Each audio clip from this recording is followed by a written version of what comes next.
So today I'm going to be taking Charlie out for a bareback ride, and I want to share with you some things that I do that helps keep me safe. So since I'm not in the saddle, I don't have the security of a saddle. Safety is extremely important when I'm riding bareback. So Charlie's about ready. He has his bareback pad on. He's got his snaffle bit in. But before I get on, I need to make sure that he's relaxed, responsive, and respectful. So I can do that either with some groundwork or some riding exercises or a combination of both. But I do not want to get on my horse until he is showing me signs that he's relaxed, that he is showing me that he's being responsive, and that he's respectful. So once I get on my horse, the last thing I want to do is just give him a loose rein and just walk him off. That's the last thing I want to do.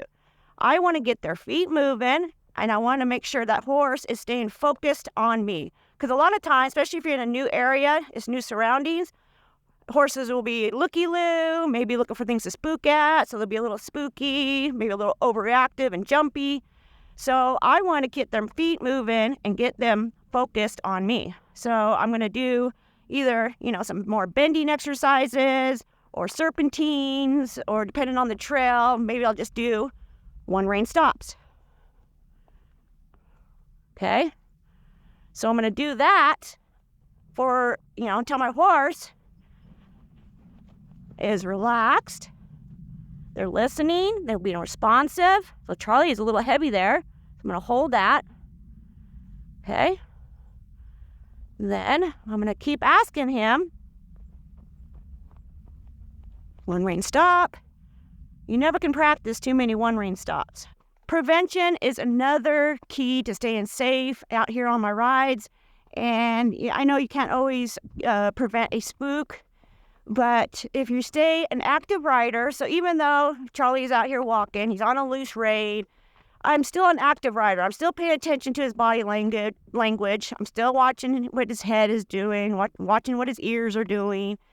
And his ears especially tell me a lot. So say his head raises and he starts to focus on something, out in the distance. Well, instead of waiting for something to happen, maybe something won't, but if something did, I am going to prevent that.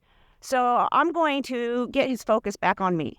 So if Charlie is looking off in the distance, and especially if his body tenses up, I'm going to immediately stop him and pick an exercise that he's comfortable with, that he does well, and it's the backup. And I'm going to keep backing him up and say, hey, get your mind back on me. Pay attention to me. And if he was tense, I'm going to wait until he shows me that he's relaxing. So I'm going to keep backing him up until he's relaxed and that he's focused on me. So something else that keeps me safe out here on rides is asking my horse to check in. So you can see Charlie's ears flicking back and forth, and that's what I want. He's telling me, he's paying attention to me, but he's also paying attention to where he's going. So right there, if his ears were just facing forward for quite a while, well, then I'm going to ask him to check in. I like to ask my horse to check in once in a while. So if his ears are facing forward, I'm going to ask him to check in by just doing a little bit of a wiggle right there with my rein, and he flicked his ear back. I can also do a light tap with my leg. There, he checked in.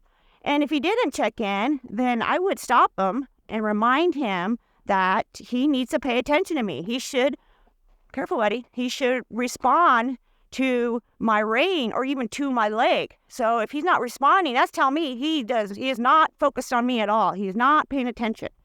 So every once in a while, if my horse's ears are facing forward and he's hasn't checked in a while, I'm going to ask him to check in. There he goes. And that's something that just keeps me a little bit more safe out on these rides. Charlie and I made it back. We're safe and sound. And those are just some of the things that I do that help keep me safe out on rides, especially bareback rides. And something else that I do that helps keep me safe, and there's no shame in it, that is just getting off the horse. Just get off the horse. If you're not feeling safe anymore, get off, do some more groundwork, or just walk your horse. So I hope those helped. And until next time, Charlie and I thank you for watching. Bye-bye.